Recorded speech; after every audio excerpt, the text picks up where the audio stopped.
sound and everything, you know what I'm saying? That led us to the revision. That was that was EVENODDS' first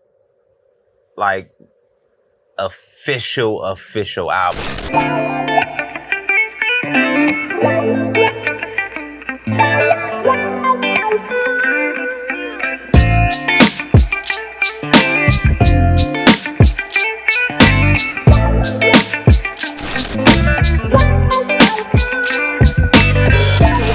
And it was called The Revision because our first album was called Rough Draft. And it was kind of like a play on. Yeah, you kind of that was our revision. I like that. Yeah, that was our concept. But The Revision was supposed to come out like 20 different times over like the span of like that for real. So Rough Draft came out 2003, and the multiple versions of The Revision were the mixtapes that we were dropping. Gotcha. We ended up just dropping we had three volumes of Respect the Hustle. 2 of them we did with DJ Juice. We did a mixtape with My Motion, and we did a project called Grindhouse. All these were street albums. You know what I'm saying? Not really like real official. The Revision was the album that we put money up. We did big videos. That was the album we had with Dreams Are Made Of on there. That was like one of our biggest records with Dreams Are Made Of that we did with this band called Music for Animals. That was a dope one.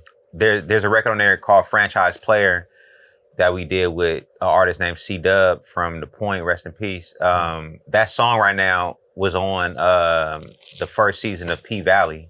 Oh, okay. So that song going crazy right now because it was on P-Valley. That show's on a whole nother level. Yeah, so you know, like it's an old ass song, but they ended up using it. That's you what's know, up, man. And we get residual. So a lot of people don't know that part of the game. Yeah, for sure. Anybody want to know that part of the game? Y'all can hit me on Instagram and pay me my consulting fee, and I'll teach y'all about that. How was that? You know, when they reach out, you know what I'm saying? After all this time, we have a publisher.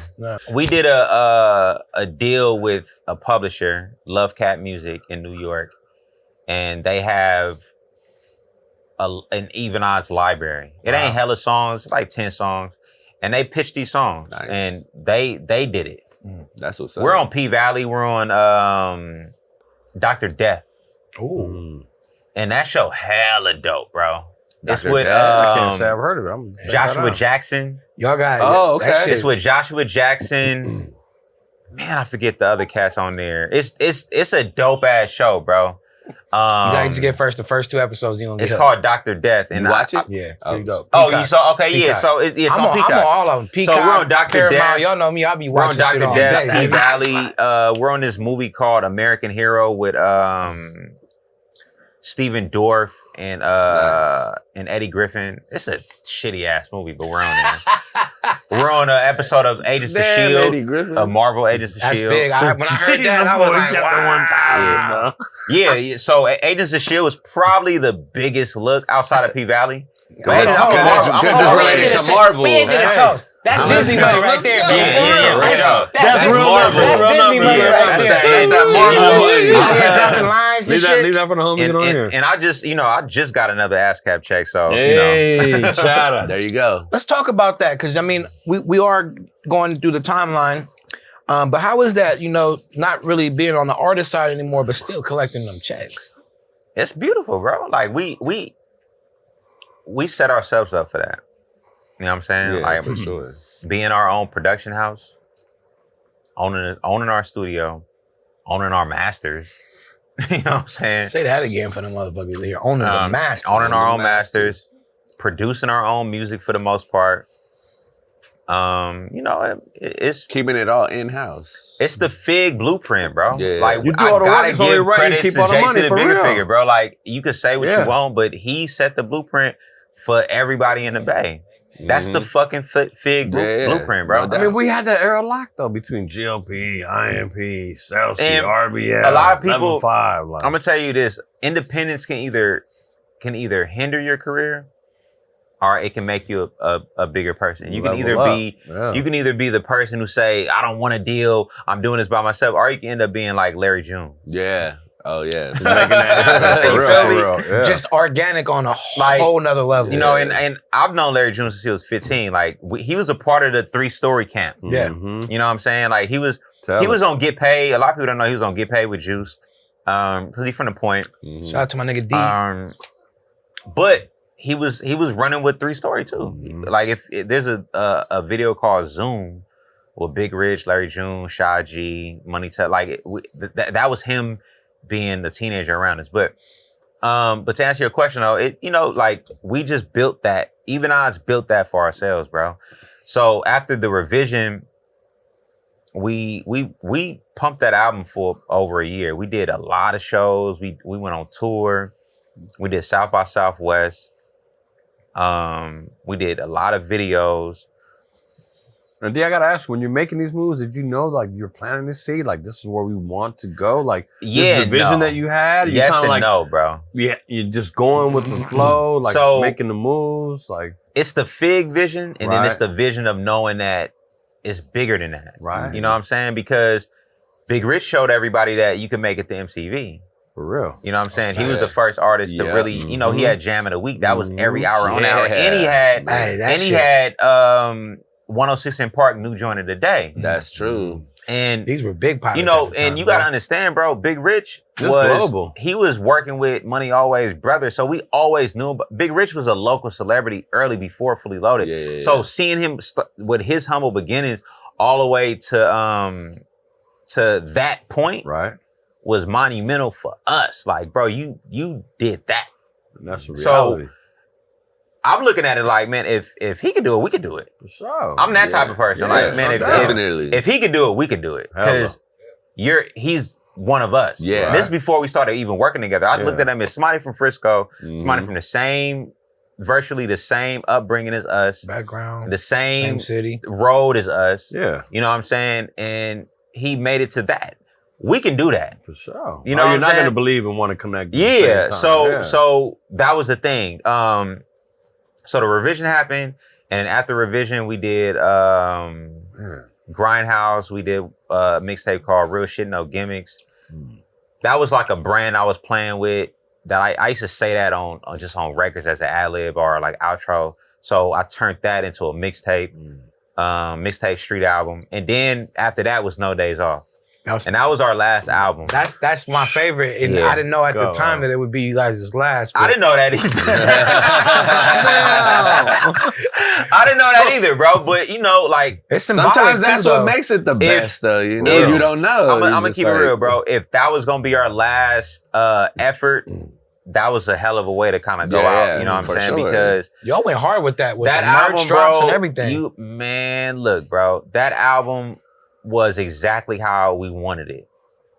Period. From the sound to the everything. message. Like that was to me. That's usually how it goes. A lot of times when people do, unfortunately, for whatever reason, when it ends, they do go out on a banger like that because they didn't know. Right. If you're lucky, yeah. No, that's what I'm saying. But it wasn't made to be our last album, though. It was just made to be like, look, we about to make this big. Because people was waiting on our next album. Yeah. So it was like, okay, we're gonna do this. And that album had we had Del Treese on there. She's one of the leading lady R&B vocalists. Dope ass vocalist. For the longest time, she's been holding down. We had Del Treese, Young Lot. Young Lot, shout out Lot. That's my cousin. Familia. Young Lot is my cousin for sure. That's family. Plug gang. We had HBK Rossi on there. I was a fan of Rossi from HBK because me with that interview back in the day. He bro, you reminded me of shit that I done for you that I forgot. Yeah. So you welcome, my nigga. You owe me a couple bottles. To be real, that was kind of like that was kind of my leeway into HBK because I had been kind of like, exercising my relationship with Cool John at the time. Yeah, shout out Cool John. Then I got Rossi on the show, and then like not even a couple of weeks later, I interviewed I Am Sue. So man, you know what I mean? So we didn't. I don't think I met Rossi prior to that, but I did book him. I did a R&B show called Three Kings, and it had ROD on there. I'm gonna get to that. ROD, HBK Rossi, and Mac Arthur on there. Mac Arthur was on No Days Off. Actually, all three of those artists were on No Days Off. ROD, them niggas Mac used to bring that nasty bang bang R&B music. You know what I'm saying? Mac Arthur and Rossi, but we did No Days Off. They had Planet Asia on there too. I'm a huge Planet Asia fan. Yeah, for real. I met him through Rich. Cause oh my God, bro. Big Rich had a song with Planet Asia and Jacka that never came out. Wow, what? Yeah, blood. I mean, For real, bro. I mean, the names that you produce for, you engineered for, like, I mean, it's just crazy. I could only imagine how many more type of songs and just that never been released. Never made it. Man, look, bro. So I was always a fan of Planet Asia, so I reached out to him, and I paid him for a verse because I'm a fan. Like I like his style. He has an unorthodox ass style, guy body. You know what I'm saying? And he talked that shit that I fuck with. And he a cool ass nigga, bro. Like, Planet Asia, hella fucking cool. And he's not the most popular artist to try to work with, but that was a goal of mine to personal work with him. Because I felt like he aligned with what EVENODDS was doing. For sure. So, I got him on there, and No Days Off happened. That same summer, I met Lil Dicky. This is the one, right? Say that money. Yeah. So I met Lil Dicky, bro, at the Mezzanine. Wow. Not the Mezzanine. At a fucking Wild Nights at the Mezz, baby. ASAP Ferg concert. Oh. Damn. Like, if I'm a fan of an artist, I'm a try. Well, I used to try to like really pull up the shows and I love the whole ASAP. I was a fan of ASAP because they fuck with Black Scale. And Black Scale is my family, you know what I'm saying? But they were New York Black Scale. Yeah. You know what I'm saying? And obviously we was Frisco Black Scale because Black Scale was in New York and Frisco. It was a store in New York and a store in Frisco. And then they did Japan and all that shit. Right. Shout out to Mega. We got some big shit coming that I wish I could break it on here, but I'm gonna come back. Just give me some shirts and shit, man. I'm gonna try. But when it dropped, y'all be like, damn, that's what he was talking about. But anyway, I was a fan of ASAP Mob because of that. And they were just dope, bro. Yeah. ASAP Mob was dope. And then ASAP Ferg particularly, I just liked him. Like I thought he was hella dope. So when he came out here, I didn't waste time. Rock got the bigger name, but I feel like Ferg. Rocky got the bigger name. Ferg is like the nigga. Honestly, Rocky is a better artist. I just like Ferg better. Yeah. But Rocky is obviously the better artist. But I went to that concert, ASAP Ferg, and G Val actually introduced me. He didn't introduce me to Dickie, but he showed me Lil Dicky because he was doing this thing out. He was out here doing videos and shit. Brian Storm, shout out to Brian Storm, was doing all Lil Dicky music videos. Damn. Like all his viral videos that he was. So I saw those videos and I'm like, he dope. He quirky. Yeah, exactly. But he dope. His visual, it's just. He got it I exactly. fucking love Dicky. You know what I'm saying? Like, so. It just don't match up. I got it. But I understood what he was doing. So, Dave. No, bro. He's fucking spitting fire and it just don't look like it's coming he from his mouth, He rapped hella good. The Jewish guy can flow. He rapped hella good, but he was, that's real. Yeah. He rapped hella good, but it was comedic. It was like a weird Al Yankovic exactly. type of thing. You know what I'm saying? Like an Eminem, but on a more goofy type of level. Right. Yeah. So I go to this concert and I see him. And I'm like, damn, that's bro from. So I introduced myself, and he knew who we were. Like he was like, damn, I do know, I know about y'all. Yeah. So with me, and to be real, he did a Kickstarter campaign, and that Kickstarter, and I followed it. I followed his Kickstarter. Wow. Because we were thinking about putting together a campaign ourselves for the next album, but he raised $105,000 on Kickstarter. Damn. And I knew this.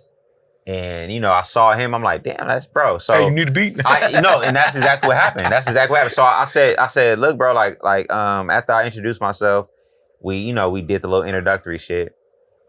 I said, look, bro, like, if I know you're working on a new album. I said, I know you're working on a new album. Yeah. If you need production, bro, like, hit me up. So I gave him my number. He texted me. I told him, pull up.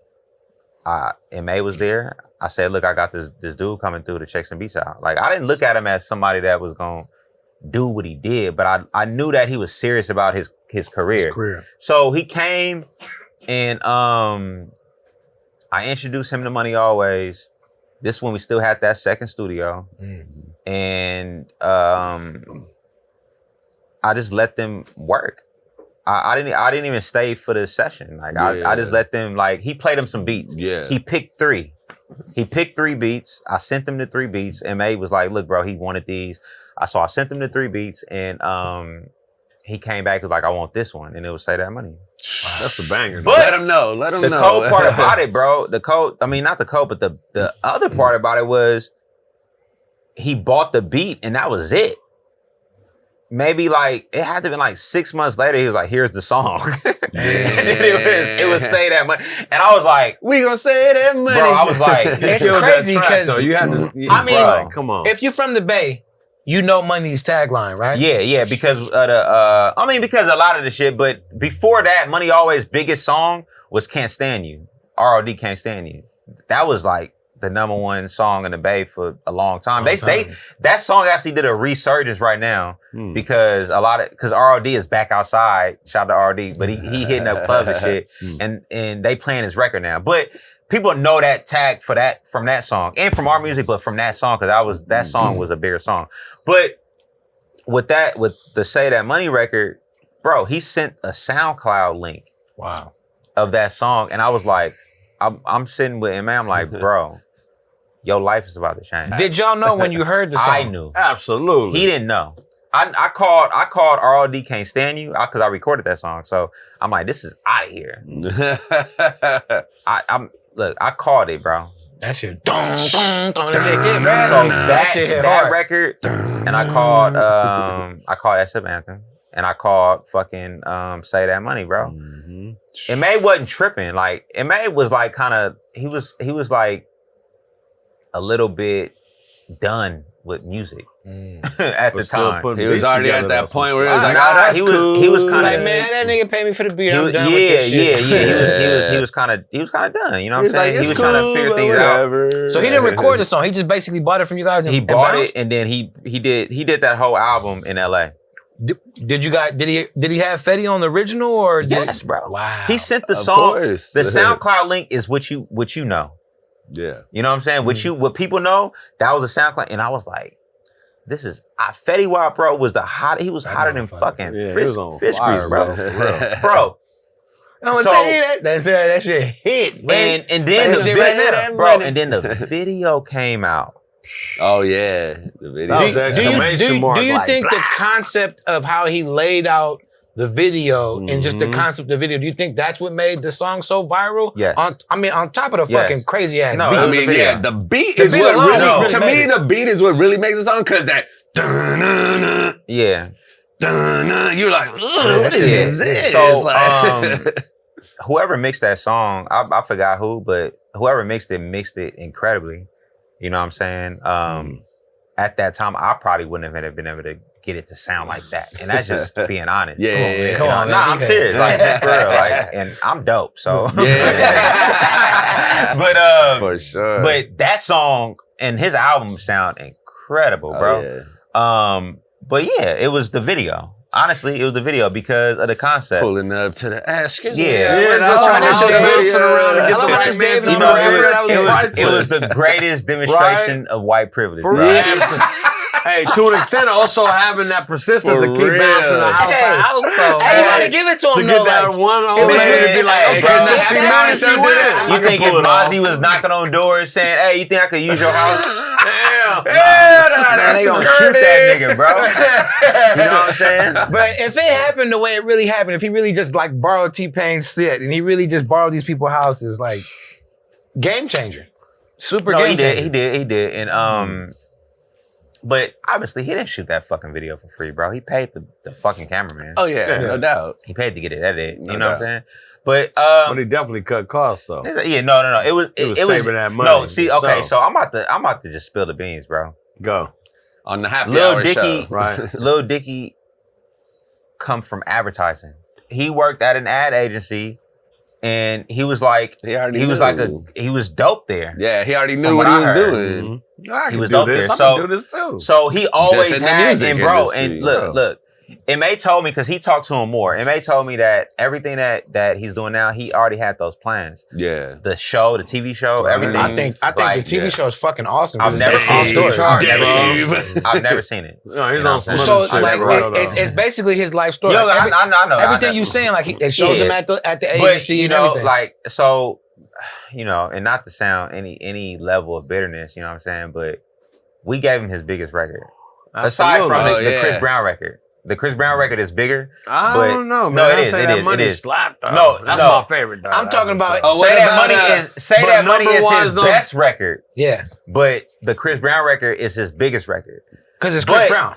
But yeah, exactly. You can't deny that. Chris Brown's fucking. Just to keep it real, like the way he neglected the potential relationship between him and Money Always is kind of criminal a little bit. You know? I always felt after birthing that track. Yeah, because the thing about Money Always is that was the pinnacle. He's a producer's producer, bro. He wants to like really craft sound for an artist. You know what I'm saying? Exactly. And he's not a beat maker, bro. He's not a fucking beat maker. He's a producer. You feel me? Wants to curate that sound for that artist. Exactly. Like, that's what we were talking about curating earlier. It's Jermaine Dupri. He said that he's one of the only producers that if you lock him in a room and lock any other producer in the room, he's the only person that can come out with a complete record. I'm talking about the beat, song wrote and recorded, referenced and everything. And that's M.A., bro. Like, he can produce you a record, write the song, and reference the song. Full. That's full. You know what I'm saying? Yeah. Like, I know my strengths, bro. But that dude, bro, is like, he was the genius out of the two. You know what I'm saying? Like, I was like the brainchild. I think y'all both were just like a yin and a yang. It was that. I just know. But I'm just being honest, bro. Like, played your strengths, though. M.A. is, you know, he doing him. He happy. You know what I'm saying? Like, let's continue this though, because I know the success and then the non-success part, like you said, with Dickie giving him his So with Lil, I'm gonna just finish that because I've never said this. With Lil Dicky, bro, like that could have grew into something bigger. It should have. It fucking should have, bro. And it wasn't like we wasn't trying to nurture that relationship because we got with his management. I know protocol. Like you want to get with the team. Yeah. We got with his management. We got with the label Commission Records. You know what I'm saying? And we played ball. You know what I'm saying? I don't want to get into the business side of it, but it may play ball. Yeah, I'm gonna just say that. Yeah, for sure. For a while now, because I remember at the time people was all up on y'all like, did you do it or did you do this? Did y'all do this? Did y'all do this? And y'all was kind of like, M.A. was well compensated. Like the back end, he got paid way more than what Lil Dicky actually cashed out for the beat. So we're not tripping off the business being done because we chose to do it that way and we control. You can't get mad at the pay. So it's not that. It's just the lack of wanting to further that relationship. It could have been something greater. It's the lack of reciprocation. He should have reciprocated that back. And M.A. was ready to rock, bro. We gave him his first. Put him on. You guys put him on. We gave him his first hit, bro. He had before that he had a record with Snoop Dogg, bro. Yeah. And it did all right, but Say That Money was his biggest record. It's double platinum right now. I was about to say double fucking platinum, bro. Double platinum. So I remember the night we went to the club and we celebrated the plaque, the first million. Yeah, facts. And you gotta get a fucking cheers to that. Motherfuckers want to talk about first platinum this, platinum that. Money always invite me to the club. You know what I'm saying? That's it. That's the city. That's platinum. I seen my man. So both of them holding that thing. The nail in that coffin, honestly, and this just what told us how he looked at the relationship was when he did Summer Jam. And I remember that one. We went to Summer Jam, and I never told this story. But happy hour first. But we get there, bro, and May brought his niece. I think it was a birthday present, bringing her to Summer Jam. So we thinking, since we Lil Dicky's guests, we gonna be, and we're not just his guests, but we in the green room, baby. We produced his biggest song that got him on the stage. We thinking we gonna have backstage access, craft services. So I'm coming as a manager, like, all right, look, we need to make sure we talk to these people because I forget the lineup, but we had a plan. Man, we get there, bro. Our tickets wasn't even at will call. Sucker shit. We was on some. You a sucker, little Dickie? Come on, Dave. We was on some. Look, y'all on the lawn. We had Will call. We had Will call. Like, where the fuck is these tickets at? Right. So we had to wait. We had to wait on some mama. Junior Whopper shit. Like, bro, like, where the fuck are these tickets? So the tickets finally come, and they weren't what we thought. Like, it was box seat tickets. But that was it. We didn't have no access. No type of access. No nothing. Like, you know, and we like, what the fuck is this? So I ended up leaving. I ended up dipping, bro, because I'm like, I didn't come to see this fucking concert. I've never been to a summer jam in my life. Like, I don't give a fuck about summer jam. You know what I'm saying? You came to network. Shout out Camille. But I don't give a fuck about summer jam. Fuck the bullshit, You know though. what I'm saying? And I didn't come here for this. You feel me? But MA stayed because he brought his niece there, and it was a gift for her. But after that, it was like, all right, we know where we stand. And so we stopped trying to reach out to him. Crazy. I'm about to go crazy. Bitch, I'm about to go.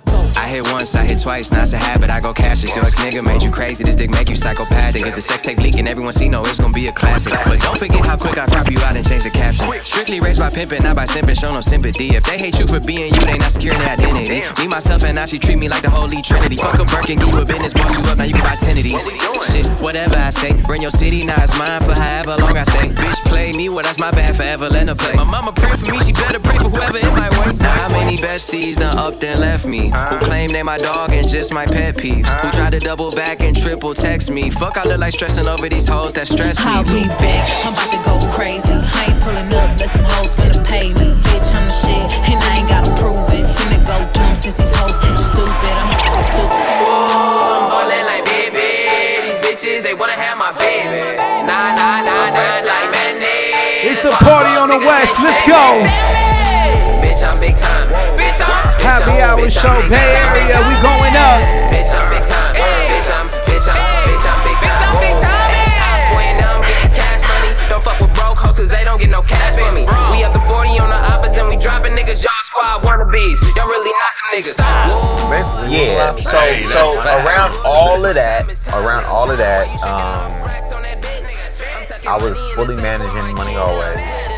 And G-Val, my brother,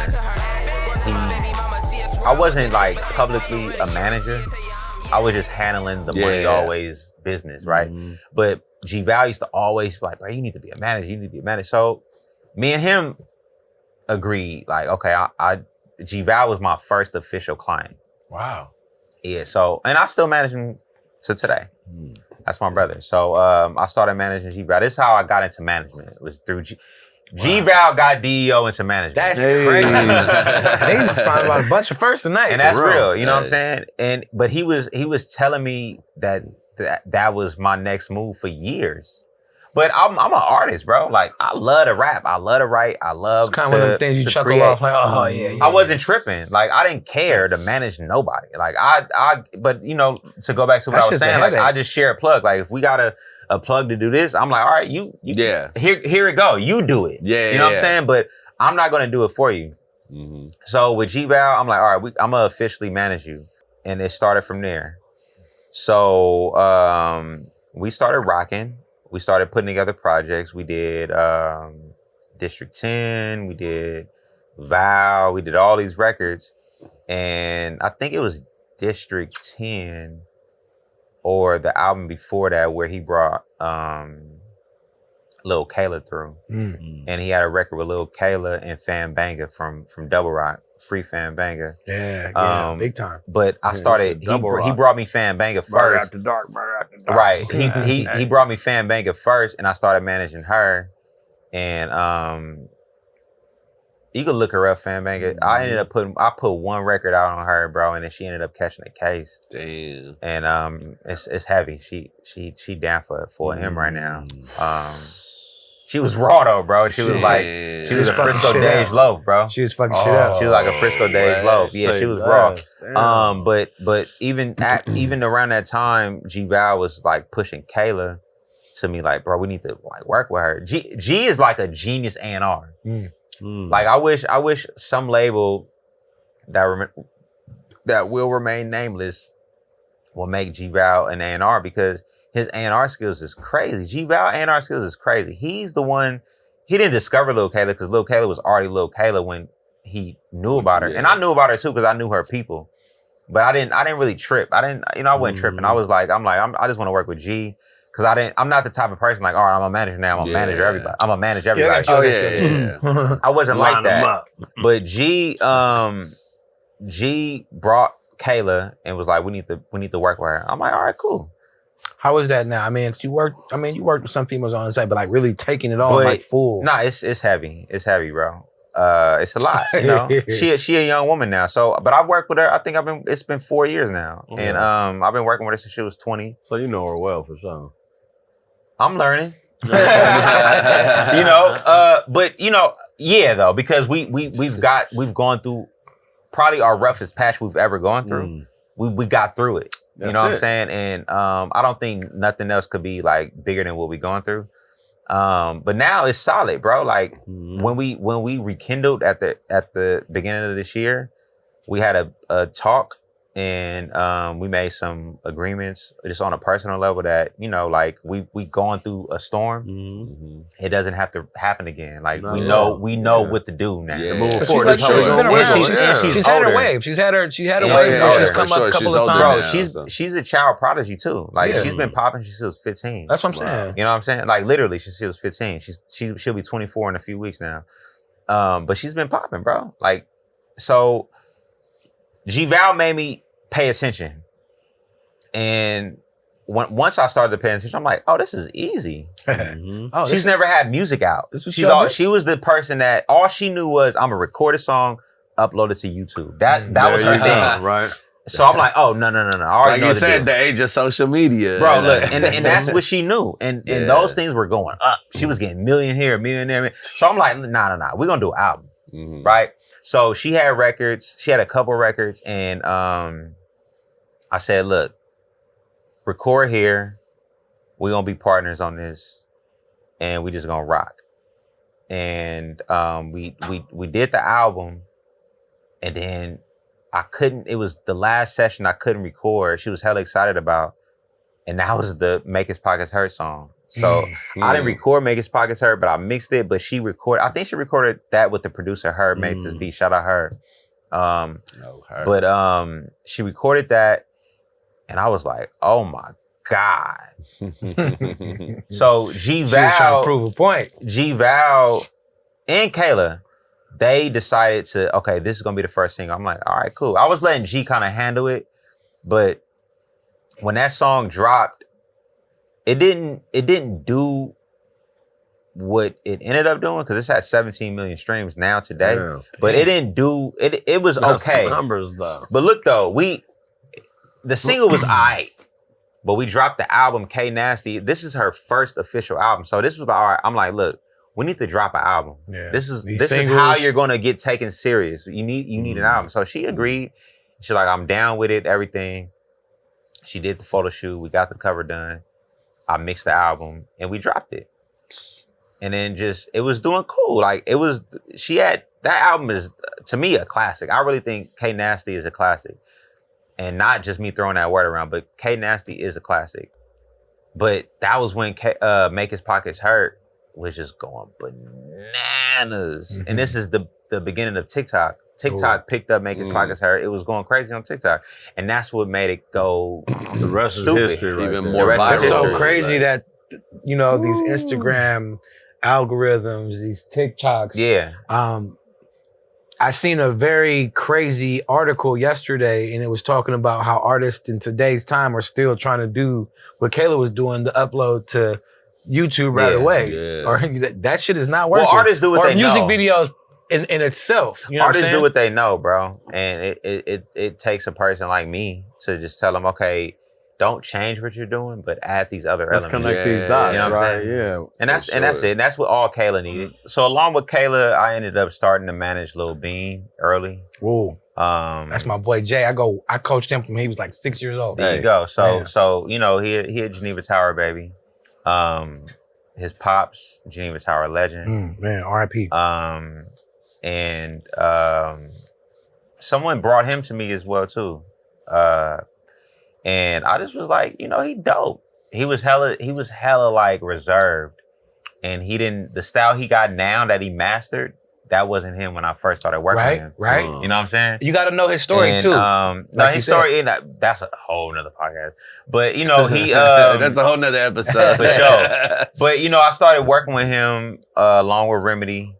Remedy, my brother. But Remedy was a person that was nurturing Bean's not career at the time, but just him wanting to do music. Remedy was like the big bro, just kind of guiding him. Yeah, and I was trying to just like I wanted to help because his pops, that's somebody that that's a hood legend to me. You know what I'm saying? Him, his pops, his uncle, his aunt, them is all my like folks. You feel me? His grandmother I call aunt. You know what I'm saying? Auntie Sheila. You feel me? So. It was a no-brainer for me to want to help Bean, you know what I'm saying? And we got to a point and we just, like it was a mutual split, you know what I'm saying? That's my brother to this day. He just dropped the album. Shout out to him. That's my brother, you know what I'm saying? But with Kayla, like we pretty much gonna go the distance, bro. Like it's a lot of work that we've been putting in. She going crazy right now, you know what I'm saying? I just had a crazy turn up. Yeah, and that's with the management. So just to put a cap on the management, Lil Kayla, I would say is the marquee artist that I do have, but I also got an artist named Jordan Cowell. He's an R&B singer. He just dropped the album today. He's dope, bro. Jordan Cowell is like, he's dope. He's gonna be like, we got a lot of work to do. But he's been doing a lot of work on his own sound, and he cares about quality control. You know what I'm saying? So I kind of let him do his own thing, but my part is trying to just let him understand processes in the industry. But talent-wise, I have no say in that. I don't even want to get in the way of that. You know what I'm saying? But guidance-wise, you're like, hey, this is Is that raw though? Bro, that dude is raw. He already knows what he's doing. So that's making it easier for you though. Yeah, no, 100% easier. He since we've been working over the past it's been over 2 years. He's built his own studio. Wow. He's done things that no other artist that I've ever worked with or ever like really seen. Done. Like he's trying to, he cares about what he's trying to do. So Jordan Cowell, City P, I've still been working with. I've been working with City P for over 10 years. Yeah. He's trying to transition to songwriting. He's an incredible songwriter. We're finishing up his next album right now. I think it's gonna be called Kingpin. I think. But City P, next album is dropping real soon. And we got other things after this upcoming album that we've been working on. Nice. Bang TDS. He used to go by E-Bang. But Bang TDS, we got like 3 albums. I dropped 2 albums on him this year. You can go get that, Bang TDS, all one word. But this upcoming album that we've been like trying to get out is like the one-to-one, I feel like, for him. Nice. G-Val is still rocking, you know what I'm saying? He's working. We gonna see something. I actually got a record with G-Val and Jordan Cowell. That's on I'm doing an album, I'm doing a producer album. So that's to put a button on that, you know what I'm saying? But as far as tracked out, that's been like my baby, bro, for about 4 years. I just had an idea, bro, to make booking recording studios easier. And this came up pre-COVID, right? So it's pre-COVID for so sure. You were starting to get it on the whim before then. The inception was 2016. My original founder, we founded it in 2017. We launched it fourth quarter 2018. And I'm just trying to make the recording studio process easier. As simple as possible. Booking, yeah. But when you say easier, you're talking about like locally or maybe an artist, just in general. An artist on the road who has an epiphany and needs to get to a booth. And my ambition for that is just worldwide. You know what I'm saying? Sure. I just want any creator of any medium, whether it be music, podcasting, voiceover, whatever you have to do in a recording studio, you should be able to use Tracked Out. And, it's be able to find a recording studio anywhere on the planet to make it and happen. book it Uber style. I mean, that's dope. As long as I've been in the game, Every fucking artist is. Let's toast to that. Yeah, exactly. Let's give this man his props for that thought, though. I think, and that was only thinking out the box, but you know. And that was my you going into your second decade in this game. I think that's a hell of a way. For real. That's a rally. So that was my reasoning for this. Like, I just wanted to make that process easier. And right, you know, I got competition now. You know what I'm saying? Mixed by Ali, got engineers. I seen that. But, you know, like, I'm going to keep it real. Was that the first, though? That's after the fact, though, right? Tracked out was before engineers, bro. Tracked out was before engineers. And I ain't going to say no names, but I had help. I had potential help. And that potential help ended up helping the engineers. Okay, that sound right. And that nigga know who he is. Nigga, you know who he is. You know what I'm saying? But it's all good, though, because, you know, I'm still here. I'm pushing. Yeah, for sure. I don't trip, bro. I'm an independent. You know what I'm saying? Yeah. But I'm and you're on the happy hour show, Bay Area. Exactly. Where's he? Independent by nature. I'm an independent that's willing to work with whoever is willing to work with me. So, you know, I know that this thing is going to grow. For sure. But it's going to grow in the time that God is going to allow it to grow. Exactly. You know what I mean? I mean, that's like entrepreneur on a whole new level. Yeah. Finding your niche. You know what I'm saying? The tech industry is something that we all grew up in. We all saw Yahoo. We all saw the Google era. We all saw, you know, all these eras, but before that, though, it was the .com. And that's what I'm saying. Like we and saw all these things, COVID, bro. so you there. We bro. saw. I mean, America Online was the very first. Exactly, like, all this the shit. internet. What is the internet? All this shit. Nigga, All this shit AOL, started. baby. All this shit started out here, bro. That little dial tone. And we seen it. You know what I'm saying? So tell them exactly. So you know, I just caught that. I caught the tech bug as well too. You caught that wave too. I mean, because when COVID hit, I mean, your business had to take the. No, I ain't gonna lie. During COVID, the studio was going crazy, bro. It's going crazy. It was. How was it though having that service? But like, you know, obviously this fear of death and COVID-19, and you're just gladly welcoming people into the studio. I mean, they take their safety precautions. I definitely caught COVID from a client. Oh, for sure. The one who shall not be named. Yeah. We'll just call you COVID-19. Right. But you know, I mean, I got through it. You know what I'm saying? Yeah, for sure. But luckily, it was after like all the bigger events in my life. Like 2021, I got married. You know what I'm saying? Shout out, we gotta give a toast. Absolutely. For sure. I just thank God it happened after that. Beautiful wedding though. I seen it all via Instagram. Yeah, so I just thank God it happened after that. You know what I'm saying? But we got through it though, you know? But, you know, we back. And, you know, management is my main focus. I wish Tracked Out. I wish I could be, you know, Steve Jobs, but I'm telling you, I'm a music industry head, bro. Right, man, hold on. We gotta give the respect, man. You owe almost at over a half a million on that ticket on this company, man. So you most definitely on your way to that Steve Jobs money, baby. You know what I'm saying? Got in the way. Let's keep know that's gonna work. Yeah. I know it's gonna work, but you know, like I don't know. I kind of pay attention to what was put in front of me, and Lil Kayla was put in front of me. Right. Yeah. And I don't want to. That's you know, what you focus and that's somebody. On. You know, like she deserves to get what's coming to her. Honestly, like she's about to be the next bigger thing. Like, you know what I'm saying? We just sold out Kansas City, bro. Bay Area. Yesterday, bro. We did Akron, Ohio last month. She sold out in 24 hours, bro. Damn. Like no one, you know, like. That says it all right there. That is simply supply and demand. She has a co-following, so you know, like I'm just focused on that right now. Mm-hmm. I know Tracked Out is going to work, and I'm not. Tracked Out will be there. I haven't abandoned it at all. I got people wanting to invest in it. I'm gonna if those investments like happen, it's gonna take it further. But you know, like.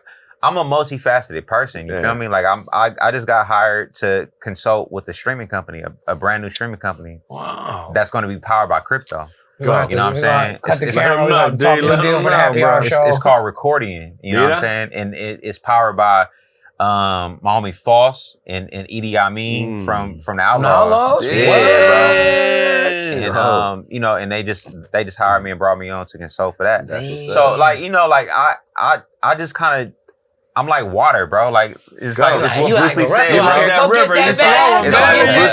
bro. It's what Bruce Lee said. You gotta be like water, bro. You know what I'm saying? Definitely. I don't know how to just confined to one. I haven't had a job since I was 20, bro. I worked for my last job was UPS when my first daughter was born, bro. I thought I needed a job that my now wife hooked me up with, bro. Her mom used to work at UPS, and she got me the job there because I was having a baby on the way. You know what I'm saying? And I quit after 4 months, but you know what I'm saying? You get Abraham packages. But that was my last job, bro. Probation, though, for sure. But that was my last job that But you had an outlet, though. You didn't need that job. Yeah, exactly. But the studio was booming, so I kind of just went to what I knew what was gonna go, what was gonna crack.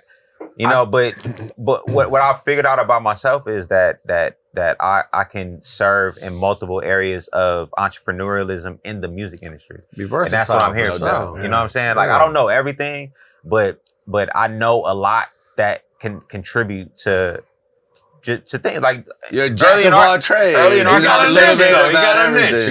conversation, I'm giving tips about how to empower and help this podcast. So I just want to help, bro. I just want to see you personally succeed. Between me and you. I want to see you thrive, but I love this, so I want to see this thrive. Go. That's want to see I mean, to be honest with you, I feel like that's why our friendship has endured over all these years, even though we don't see each other every single day. But I just think that we have that same philosophy because when I did the Nothing But Love show, like, bro, when I interviewed a young Jordan Gomez, Thunder Man, you know what I mean? It had to be called Nothing But Love for a reason, right? Or just all the people. Now when I see them ascending and doing all the things that they're doing, I feel like I had a part of that. So I feel like facts. I'm like, when I see that, I'm like, that's my nigga, that's my girl. Like, you know what I'm saying? Facts. So like, you right. I don't expect nothing else. I mean, shit, nigga, if you got $1 million, nigga, you want to throw me you just feel proud that you were a part of it. And what that is just adding to the culture, and that's being a genuine asset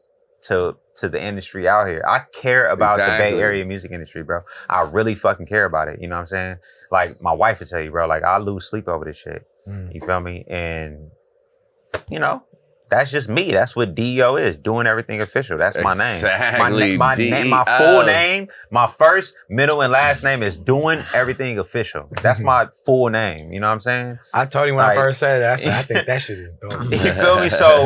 So that's what I give a fuck about. I give a fuck about Frisco first. I give a fuck about the Bay second.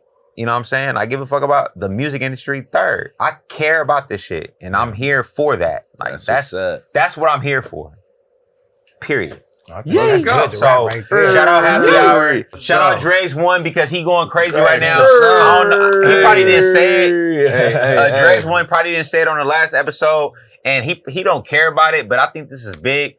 Drake followed this nigga, bro. Wow. Hey, Drake? Drake's, his crew, the Gas Mask Colony, they were the first people to pay me for a verse. Wow. Let's go. Gotta respect them for that. You know what I'm saying? Shout out Drake. Shout out the Glider. Shout out to Telly. Telly, one of the rawest rappers in the city that, I hope he get back on it.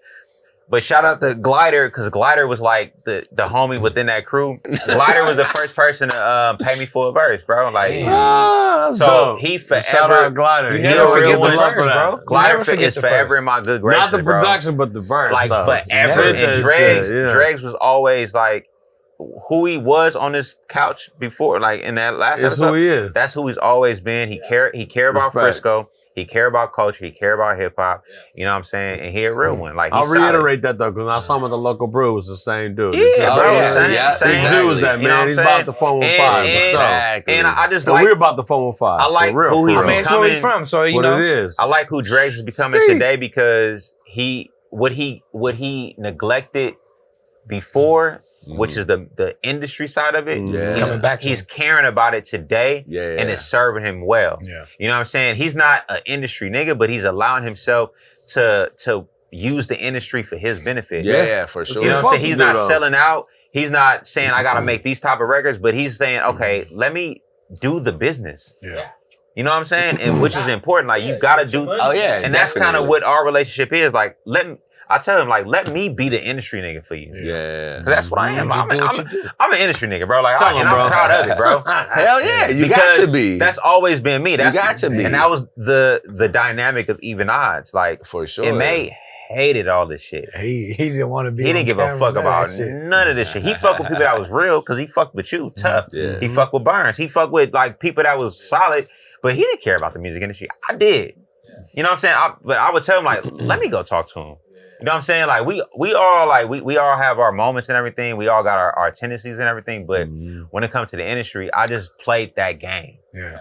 And that's what I am. I'll be that for a lot of these artists. Like with Kayla, she don't have to play the game because I'm playing it for her. And then I brought in 10-15, Big Rich and Danielle. Like now we're 3-headed monster, bro. Yeah. Like we going crazy for Kayla, bro. And this shit is gonna work. Hey, D.E.O, man. D.E.O 415 Thank you for coming on to the show, man. Bro. We appreciate you. Yeah. On behalf of my co-host, hey, Drade. Wes, where you at, man? And Mr. Overtime. I am Mikey Slack. Thank you for watching another episode of the Happy Hour Show. Take it away, DJ Wes Crazy.